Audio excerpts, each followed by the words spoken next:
ಆಯ್ತು, cake cutting ಆಯ್ತು. What next? ಏನ್ ಮಾಡೋಣ? ಏನಾದ್ರೂ ಒಂದ್ ಸ್ವೀಟ್ ಮಾಡೋಣ. ಶೋರ್. ಏನ್ ಸ್ವೀಟ್ ಮಾಡೋಣ? ಗಾಜರ್ ಕಾ ಹಲ್ವಾ. ಗಾಜರ್ ಕಾ ಹಲ್ವಾ? ಏನಂದೆ ಇನ್ನೊಂದ್ಸಲ ಹೇಳು. ಹಂಗಂದ್ರೆ ಗಾಜರ್ ಕಾ ಹಲ್ವಾ ಅಂದ್ರೆ ಕ್ಯಾರೆಟ್ ಹಲ್ವಾ. ಓ, ಕ್ಯಾರೆಟ್ ಹಲ್ವಾ. ನಿಂಗ್ ಮಾಡಕ್ ಬರುತ್ತಾ? ನಂಗ್ ತಿನ್ನಕ್ ಅಷ್ಟೇ ಬರುತ್ತಪ್ಪ. ನಿಂಗ್ ಮಾಡಕ್ ಬರುತ್ತಾ? Why fear when I'm here? Come, let's do. Welcome back to V3 Creations. Together forever. Wow, carrot halwa ಮಾಡಕ್ಕೆ ಎಲ್ಲ ಸೆಟಪ್ ರೆಡಿ ಆಗಿದೆ. ಇಷ್ಟೇ ಸಾಕಾ? ಹೌದು, ಇಷ್ಟೇ ಸಾಕು. Come, let start. First dry fruits ನೆಲ್ಲ ಫ್ರೈ ಮಾಡ್ಕೊಳ್ಳೋಣ. ಓಕೆ, ಬನ್ನಿ, ತುಪ್ಪ ಕೊಡು. ಓಕೆ. ಎಷ್ಟು ಸ್ಪೂನ್ ಹಾಕ್ಲಿ? 1 ಸ್ಪೂನ್ ಹಾಕು.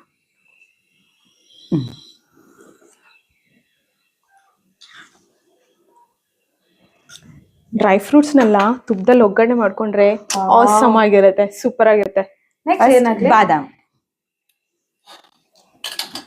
ಇದೆಲ್ಲ ಕ್ವಾಂಟಿಟಿ ಎಷ್ಟು ಹಾಕ್ಬೇಕು ಸನಿ? ಅದು ಡ್ರೈ ಫ್ರೂಟ್ಸ್ ಎಷ್ಟು ಬೇಕಾದ್ರೂ ಹಾಕ್ಬೋದು, ಅದು ನಮ್ ರುಚಿ ತಕ್ಕಷ್ಟು. ಆಸಮ್. ನೀನ್ ಎಷ್ಟು ರಿಚ್ ಅಷ್ಟು ಹಾಕೋ.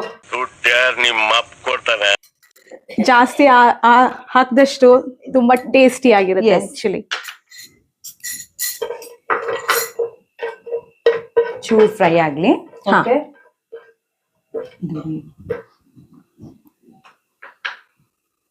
ಸೊ ನಮ್ಗೆ ಏನ್ ಇಷ್ಟ ಬರುತ್ತೋ ಅಷ್ಟನ್ನು ಹಾಕೋಬೇಕು ಅದೆಲ್ಲ ಡ್ರೈ ಫ್ರೂಟ್ಸ್. ಇವಾಗ ನಾವು ಡ್ರೈ ಫ್ರೂಟ್ಸ್ ಬಾದಾಮಿ, ಗೋಡಂಬಿ ಮತ್ತೆ ದ್ರಾಕ್ಷಿ, ನಮಗ್ ಬೇಕಂದ್ರೆ ಪಿಸ್ತಾನು ಹಾಕೋಬಹುದು. ಗೋಡಂಬಿ ಹಾಕ್ಲಾ? ಗೋಡಂಬಿ ಹಾಕು.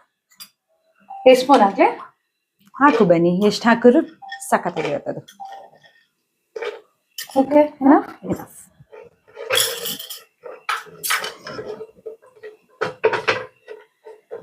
ಸ್ವಲ್ಪ ಫ್ರೈ ಆಗ್ಲಿ. ಓಕೆ. ಇದು ಕ್ಯಾರೆಟ್ ಅಲ್ವಾ, ನಾವ್ ಯಾವಾಗ ಬೇಕಾದ್ರೂ ಮಾಡ್ಕೋಬಹುದಲ್ಲ, ಬೇಕು ಅಂದಾಗಲ್ಲ. ಇದಕ್ಕೆ ಅಂತ ಕ್ಯಾರೆಟ್ ಬೆಲೆ ಕಡಿಮೆ ಆದ್ರೆ ಕ್ಯಾರೆಟ್ ತಗೊಂಡ್ ಬಂದ್ ಮಾಡೋದೇನೆ. ಕ್ಯಾರೆಟ್ ಬೆಲೆ ಕಡಿಮೆ ಆದ್ರೆ ಓಕೆ, ನೀನ್ ಡ್ರೈ ಫ್ರೂಟ್ಸ್ ಬೆಲೆ ಕಡಿಮೆ ಮಾಡ್ಬೇಕಷ್ಟೇ. ಇದು ಆಕ್ಚುಲಿ ಚೆನ್ನಾಗಿರೋ. ಅದು ನಿಜ ಪಾಯಿಂಟ್. ಅದು ಯಾವ ಕಲರ್ ಆಗ್ಬೇಕು? ಸ್ವಲ್ಪ ಗೋಲ್ಡನ್ ಬ್ರೌನ್ ಆಗ್ಲಿ. ಓಕೆ. ಆಗ ಅದು ಕ್ರಿಸ್ಪಿ ಆಗಿರುತ್ತೆ. ಆಲ್ರೆಡಿ ಘಮ ಘಮ ಅಂತ ವಾಸನೆ ಬರ್ತಾ ಇದೆ. ವಾವ್. ಓಕೆ, ಈಗ ಗೋಡಂಬಿ. ಇದೆಲ್ಲ ತುಂಬಾ ಇಷ್ಟನೂ ಆಗುತ್ತೆ ಈ ಡೆಸರ್ಟ್ ಅಲ್ವಾ? ಎಸ್. ಇದು ಐಸ್ ಕ್ರೀಮ್ ಜೊತೆ, ಜಾಮೂನ್ ಜೊತೆ ತಿಂದ್ರೆ ಆಡ್ ಆನ್ ಫ್ಲೇವರ್ ತರ ತುಂಬಾ ಚೆನ್ನಾಗಿದೆ, ಸೂಪರ್ ಆಗಿರುತ್ತೆ. ಹನಿ ಬನ್ನಿ, ಈಗ ಇದು ಫ್ರೈ ಆಗಿದೆ, ಇದನ್ನ ಒಂದ್ ಬೌಲ್ ತೆಕ್ಕೊಳ್ಳೋಣ. ಈ ತರ ಗೋಲ್ಡನ್ ಬ್ರೌನ್ ಆಗಿ ಫ್ರೈ ಆಗಿರ್ಬೇಕು ಕಂಪ್ಲೀಟ್ ಆಗಿ. ಅಕ್ಕ ಎಷ್ಟು ಗಮ್ ಅಂತ ಬರ್ತಿದೆ. Wow, awesome. ಈಗ ಡ್ರೈ ಫ್ರೂಟ್ಸ್ ಎಲ್ಲ ತೆಕ್ಕೊಂಡಾಯ್ತು. ಓಕೆ. Next carrot. ಇದ್ರಲ್ಲಿ ಇನ್ನ ತುಪ್ಪ ಇದೆ. ಆ ತುಪ್ಪಕ್ಕೆನೆ ಆ ಕ್ಯಾರೆಟ್ ನ ಹಾಕಿ ಸ್ವಲ್ಪ ಫ್ರೈ ಮಾಡ್ಕೊಂಡು ಹಾಲು ಹಾಕಿ ಬೇಯಿಸ್ಕೊಳ್ಳೋಣ.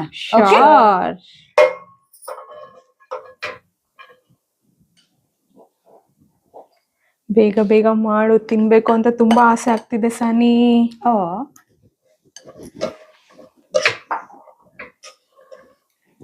ಓಕೆ, ಈಗ ಹಾಲು ಕೊಡು. ಹಾಕು ಬನ್ನಿ, ಸಾಕು. ಈಗ ಸ್ವಲ್ಪ ಕ್ಯಾರೆಟ್ ಹಾಲಲ್ಲಿ ಬೇಯಿಸ್ಕೋಬೇಕಾ ನೀರಲ್ಲಿ ಬೇಯಿಸ್ಕೋಬೇಕಾ? ಈಗ ಹಾಲು ಮತ್ತೆ ಕ್ಯಾರೆಟ್ ನ ಬೇಯಕ್ ಇಟ್ಟಿದೀವಿ. ಇದು ಎಷ್ಟೋ ತನಕ ಬೇಯಬೇಕು? ಇದು 15 ಮಿನಿಟ್ಸ್ ಬೆಂದ್ರೆ ಸಾಕು ಬನ್ನಿ. ಆಕ್ಚುಲಿ ಇದನ್ನ ಕುಕ್ಕರ್ ನಲ್ಲಿ 2 ವಿಷಲ್ ಕೂಗ್ಸಿದ್ರೆ ಇನ್ನು ಬೇಗ ಆಗತ್ತೆ. ನಾವು ಅರ್ಜೆಂಟ್ ಅಲ್ಲಿ ಮಾಡ್ಬೇಕು ಅಂತಂದ್ರೆ ಕುಕ್ಕರ್ ನಲ್ಲಿ ಕೂಡ ಮಾಡ್ಬೋದು. ಆಸಮ್. ಬೇಗ ಮಾಡ್ಬೇಕು ಅಂದ್ರೆ cooker is the best option. Yes. Actually ಈ ಕ್ಯಾರೆಟ್ ಹಲ್ವಾಗೆ ಏನಾದ್ರೂ ಹಿಸ್ಟ್ರಿ ಇದೆಯಾ? ನಂಗೆ ಗೊತ್ತಿಲ್ಲ. ಇದ್ರ ಬಗ್ಗೆ ನಾನು ತಿಳ್ಕೊಂಡಿದ್ದೀನಿ, ನಾನು ಹೇಳ್ತೀನಿ. ಆಕ್ಚುಲಿ ಇದು ಕ್ಯಾರೆಟ್ ಹಲ್ವಾ ಇರೋದು ಈಗಿಂದ ಫುಡ್ ಅಲ್ಲ. ಇದು 13th ಸೆಂಚುರಿಲಿ ಮೊಘಲ್ಸ್ ಗೊತ್ತಲ್ಲ, ಅವ್ರ ಕಾಲದಲ್ಲೂ ಇದು ಫೇವ್ರೆಟ್ ಡೆಸರ್ಟ್ ಆಗಿತ್ತು ಅವ್ರದ್ದು. ಆಗಿಂದ ಗೊತ್ತಲ್ಲ ನಮ್ಗೆಲ್ಲ ಇವಾಗ ಎಷ್ಟು ಇಷ್ಟ ಅಂತ. ಅಜ್ಜಿಗೂ ಇಷ್ಟ, ತಾತನ್ಗೂ ಇಷ್ಟ, ಅಂಕಲ್ಗೂ ಇಷ್ಟ, ಆಂಟಿಗೂ ಇಷ್ಟ, ಮಕ್ಳಿಗಂತೂ ಫೇವ್ರೇಟ್ ಅಲ್ಲ.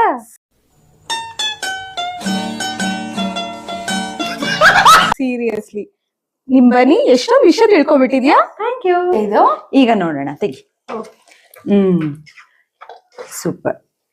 ಸಿ, ಆಲ್ಮೋಸ್ಟ್ ಬೆಂದಿದೆ. ಈಗ ಇದು 80% ಬೆಂದಿದೆ ಅಲ್ಲ. ಸೊ ಇದಕ್ಕೆ ಇವಾಗ ಶುಗರ್ ಆಡ್ ಮಾಡ್ಕೊಳ್ಳೋಣ. ಓಕೆ.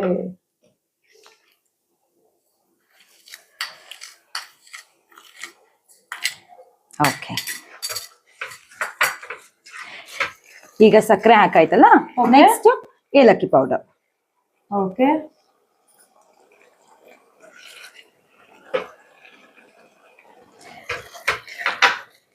ಎಲ್ಲಾ ಸ್ವೀಟ್ಸ್ಗೂ ಏಲಕ್ಕಿ ಒಂದು ತುಂಬಾ ಚೆನ್ನಾಗಿ ಫ್ಲೇವರ್ ಕೊಡುತ್ತೆ ಆಕ್ಚುಲಿ ಅದು.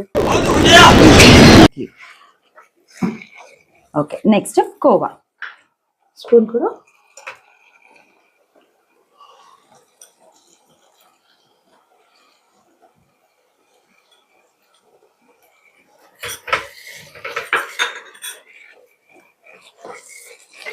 ಇದು ಕೋವಾ ಹಾಕೊಂಡ್ಮೇಲೆ ಸ್ವಲ್ಪ ಸ್ಮ್ಯಾಶ್ ಮಾಡ್ಕೊಂಡು ಕಂಪ್ಲೀಟ್ ಆಗಿ ಮಿಕ್ಸ್ ಮಾಡ್ಕೊಂಡು. ಓಕೆ ಓಕೆ, ಸೊ ಅದು ಕೋವಾ ಸ್ವಲ್ಪ ಮೆಲ್ಟ್ ಆಗ್ಬೇಕು. ಓಕೆ ಓಕೆ, ಅಂಡ್ ಕೋವಾ ಯಾವತ್ತು ಒಂದು ಆಪ್ಷನಲ್ ಅಷ್ಟೇನೆ. Okay, okay, so carrot halwa ಇನ್ನೂ ಟೇಸ್ಟಿಯಾಗಿ ಆಗುತ್ತೆ. ನೈಸ್. ಈಗ ಕೋವಾ ಮೆಲ್ಟ್ ಆಗಿದೆ, next dry fruits. Okay,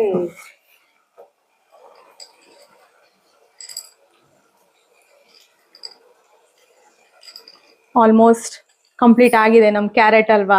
nice. Smell ಬರ್ತಾ ಇದೆಯಾ ಹನಿ? ವಾವ್, ತಡ್ಕೊಳಕ್ ಆಗ್ತಾ ಇಲ್ಲ, ಟೇಸ್ಟ್ ಮಾಡ್ಬೇಕು ಅಂತ ಐ ಆಮ್ ವೇಟಿಂಗ್.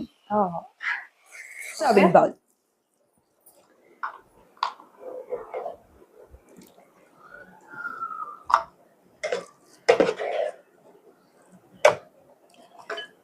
ಬಿಸಿ ಬಿಸಿ carrot halwa ready.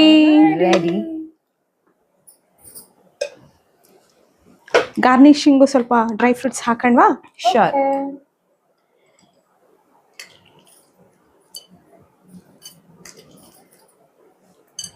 Wow, nice.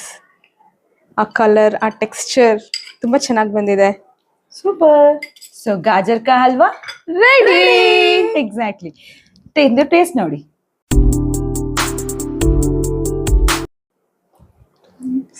ಯಾರಿಗೆ ಫಸ್ಟ್? ನಂಗೆ ಸೊ ಮೀನ್ ಬನ್ನಿ.